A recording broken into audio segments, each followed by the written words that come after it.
இயேசு கிறிஸ்துவின் இனிய நாமத்தில் உங்களுக்கு என் அன்பின் வாழ்த்துக்கள். கர்த்தருடைய கிருபை உங்களை சூழ்ந்து கொள்வதாக. ரூத்தின் புஸ்தகம் 3வது அதிகாரம் 13வது வசனம். ராத்திரிக்கு தங்கியிரு, நாளைக்கு அவன் உன்னை சுதந்திர முறையாய் விவாகம் பண்ண சம்மதித்தால் நல்லது. அவன் விவாகம் பண்ணட்டும். அவன் உன்னை விவாகம் பண்ண மனதில்லாதிருந்தானே அகில், நான் உன்னை சுதந்திர முறையாய் விவாகம் பண்ணுவேன் என்று கர்த்தருடைய ஜீவனை கொண்டு ஆணையிடுகிறேன். விடியற்காலம் மட்டும் படுத்து கொண்டிரு என்றான். ராத்திரிக்கு தங்கியிரு, விடியற்காலம் மட்டும் படுத்து கொண்டிரு. என கேட்டுக்கொண்டிருக்கிற அன்பு சகோதரா சகோதரி, இங்கே ரூத்தை பார்த்து போவாஸ் சொன்ன வார்த்தையை நாம் வாசித்தோம், கேட்டோம். இரவு நேரத்தில் போவாஸின் பாதத்தருகே ரூத் இருப்பதை பார்க்கிறான். அப்பொழுது ரூத்தை பார்த்து போவாஸ் சொல்றாரு, பயப்படாதே, உனக்கு வேண்டியபடி எல்லாம் செய்வேன் சொல்லிவிட்டு சொல்லுகிறார், ராத்திரிக்கு தங்கியிரு, விடியற்காலம் மட்டும் படுத்திரு. இந்த நாளில் என்னை கேட்டுக்கொண்டிருக்கிற அன்பு சகோதரா சகோதரி, நம்முடைய வாழ்க்கையிலே செய்வேன் என்று கர்த்தர் ஒரு வார்த்தையை சொன்னதுண்டானால் அதை நிச்சயமாக செய்வார். காரணம், அவரை குறித்து வேதம் சொல்லுகிறது, அவரிடத்தில் யாதொரு மாறுதலும் யாதொரு வேற்றுமையின் நிழலும் இல்லை. செய்வேன் சொல்லிட்டு தெரியாம சொல்லிட்டேனே, அல்லது என்னால் இது செய்ய முடியவில்லை என்று சொல்வதற்கு அவர் மனிதர் அல்ல.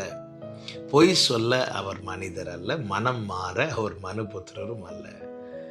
அவர் செய்வேன் என்று சொன்னால் நிச்சயம் செய்வார். ஆனால் அவர் எப்பொழுது செய்வார் என்றால் அதற்கான காலத்திலே. எப்படி செய்வார்? நேர்த்தியாய் செய்வார். அவர் குறித்த காலத்திலே அவர் சொன்னதை நிச்சயமாய் செய்து முடிப்பார். அதுவரைக்கும் வாக்கு தத்தத்தை பெற்றுக்கொண்ட, வார்த்தை பெற்றுக்கொண்ட தேவ பிள்ளைகள் காத்திருக்க வேண்டும். இந்த காத்திருக்கும் காலம் என்பது ஒரு ராக்காலமான அனுபவம் தான். ஏனென்றால் பல நேரத்தில் இந்த காத்திருக்கும் காலத்தில் கண்ணீர் வடிக்க வேண்டி வரலாம், அல்லது பல எண்ணங்கள், பல குழப்பங்கள், எனக்கு நடக்குமா, நடக்காமல் போகுமா, பல கேள்விகள் வரும். இந்த காத்திருக்கும் காலம் என்பது ஆமேன் தேவையான காலமா இருந்தாலும் அது உண்மையில இனிமையான காலமா என்று கேட்டால் இல்லை. வேதனை, கண்ணீர். எனவேதான் ஏசாயா 30 சொல்லப்பட்டிருக்கிறது அல்லவா, இனி அழுது கொண்டிராய் என்று.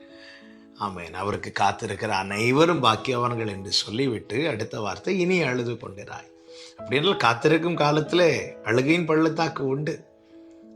ஆமேன். வேதனையின் காரியங்கள் உண்டு. இது ஒரு ராக்காலமான தருணம். ஆனால் குறித்த காலம் எப்படிப்பட்டதா இருக்கும் தெரியுமா? விடியற் காலமா இருக்கும். காத்திருக்கும் காலம் ராக்காலமானால் குறித்த காலம் விடியற் காலம். வேதம் சொல்லுகிறது, சாயங்காலமும் விடியற் காலமும் ஆகி முதல் நாள் ஆயிற்று, 2ஆம் நாள் ஆயிற்று, 3ஆம் நாள் ஆயிற்று என்றெல்லாம் சொல்லப்பட்டிருக்கிறது. ஆமேன். அதோடு கூட இன்னொரு வார்த்தையும் இருக்கும், தேவன் அதை நல்லது என்று கண்டார். இந்த நாளில் என கேட்டுக்கொண்டிருக்கிற அன்பு சகோதரா சகோதரி, இந்த காத்திருக்கும் காலம் ஒருவேளை உங்களுக்கு ராக்காலமாய் காணப்படலாம். கண்ணீர், பயம், பல கேள்விகள், குழப்பங்கள். ஆனால் சோர்ந்து போகாதிருங்கள். நமக்கு ஒரு விடியற் காலத்தை வைத்திருக்கிறார். அதுதான் குறித்த காலம். அந்த குறித்த காலத்துக்கென்று தரிசனம் வைக்கப்பட்டிருக்கிறது. கர்த்தருடைய வார்த்தை வைக்கப்பட்டிருக்கிறது. அது நிச்சயமாய் நிறைவேறும். ஆமே. நமக்கு தெரியும், விடியற் காலம் வந்தபோது போவாஸ் செய்த காரியம் என்ன தெரியுமா? எத்தனை அலுவல்கள் போவாஸுக்கு இருந்தாலும், வயல் நிலத்தில் அறுப்பெருக்க ஆட்கள் வருவார்கள், எவ்வளோ வேலை இருந்தாலும் அந்த நாள் ரூத்துக்கென்று குறிக்கப்பட்ட நாளாக இருந்ததுனால போவாஸ் மற்ற வேலைகளை மாற்றி வைத்துவிட்டு ரூத்துக்கு செய்ய வேண்டியதை சொன்னபடி செய்து முடித்தார். ஒரு போவாஸே இப்படி செய்யும் போது நம் பரம போவாஸ், நம் ஆண்டவராகிய இயேசு கிறிஸ்து நமக்காய் சொன்னதை செய்யாமல் இருப்பாரோ?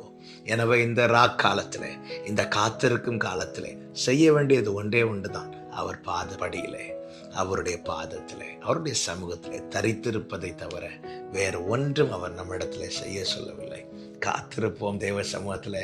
நிச்சயமாய் விடியற்காலம் மட்டும் அவள் படுத்து கொண்டிருந்தாள் என்று வேதம் சொல்லுகிறது.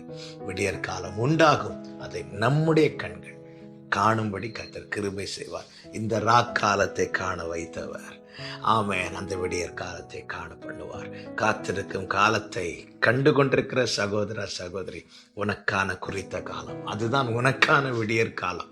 நிச்சயமாய் காண பண்ணுவார். உங்களை சாட்சியாய் நிறுத்துவார். ஜெபிக்கலாமா? எங்கள் நல்ல தகப்பனை, இரக்கமுள்ள பிதாவே, அப்பா, எங்களை காத்திருக்க வைக்கிறது நீங்க. வார்த்தை தந்து காத்திருக்க வைக்கிறீங்க. குறித்த காலத்திலே அதை சுதந்தரிக்கவும் கிருபை செய்வீர். இந்த ராக்காலத்தை கர்த்தாவே நீர் கடக்க பண்ணி விடியற் காலத்தை காண செய்வீர். இந்த நம்பிக்கையில ஒவ்வொரு நிலைத்திருக்க கிருபை செய்யும். இயேசுவின் நாமத்தில் பிதாவே, ஆமென்.